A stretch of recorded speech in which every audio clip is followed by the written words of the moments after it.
You're now watching Showbiz Snob, your daily showbiz update. Kinaaliwan nga ng mga netizen ang naging post kamakailan lamang ni Joey De Leon.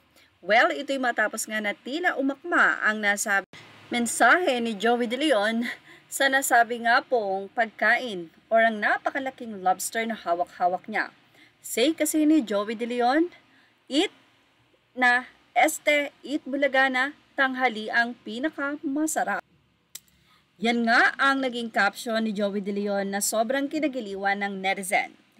Kung matatandaan, kamakailan lamang ay nagpahayag ng pagkagalak sila Tito Vic and Joey. Matapos nga ang isang taong pakikipaglaban upang muling makamtan at maisama sa kanila ang pangalang Eat Bulaga o ang trademark na Eat Bulaga, ay nanalo nga ang TBJ over Tape Incorporated, kung saan ay nirenew pa nila ito.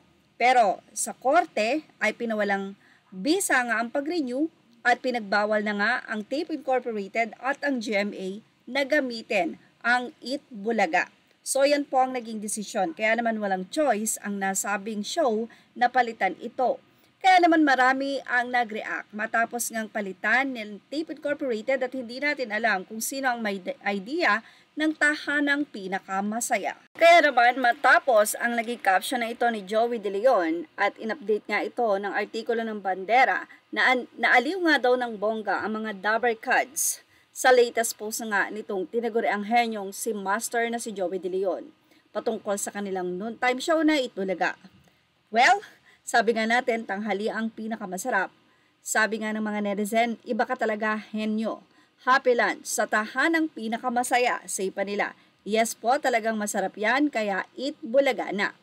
Ang say naman ng mga netizen. At agring-agree sila na hindi lang tanghali ang pinakamasaya kasama nilang Eat Bulaga, kundi tahanang pinakamasaya rin ito.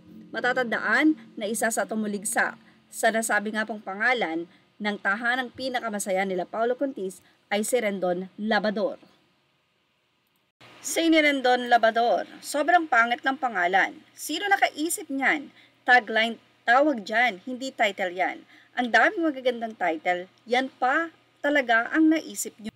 Anyway, kahit nga natalo dahil sa lack of evidence, ang mga halos-hos ay mukhang ready pa rin sila na ituloy ang kaso at mukhang pansamantala lang ang title na tahanang pinakamasaya